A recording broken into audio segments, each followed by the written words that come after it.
I made a recent trip to Park City, Utah to visit a friend and get some skiing in. She lives with her husband and 3 kids in a condo that's a 20-minute free bus ride from the largest ski area in the country. Park City is an affluent resort town populated with expensive lodging and $8 CBD shakes.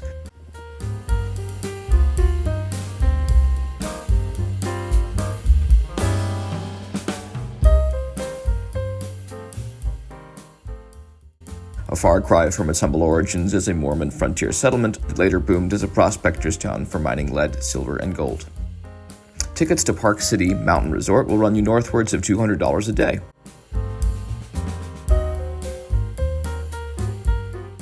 In the middle of a historic snow drought, I found most of the runs anywhere near a base area entirely scraped off, but did manage some of the boasted greatest snow on Earth, as I worked my way laterally across a few lifts to more remote areas. My various chairlift mates were entirely tourists from 1,000+ miles away. It seemed the vast majority of riders weren't even willing to ski a few feet to the side of trails, where a surprising amount of snow remained. The lodge offerings were the usual overpriced food, and the customer service was an army of workers in red jackets, trying to do their best to manage an even larger army of tourists. The views were spectacular, and lots of runs looked appealing from the chair.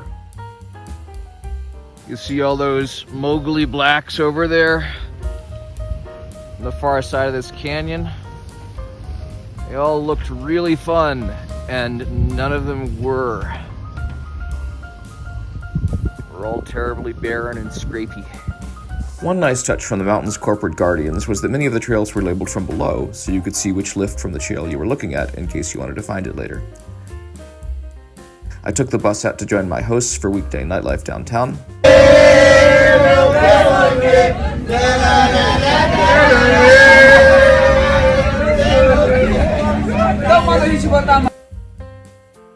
There was everything from a quiet distillery to loud bars that were playing late 90s throwbacks.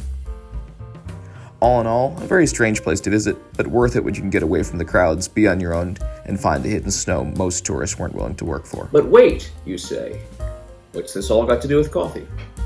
Well, as it turns out, a coffee story did manifest out of my trip to Park City, Utah. But I decided that it would be best to save that for my next video. Thanks for watching, and remember to stay snow snobby. Oh my god, I just got it. Greatest snow on Earth, like greatest show on Earth. Ah, very clever.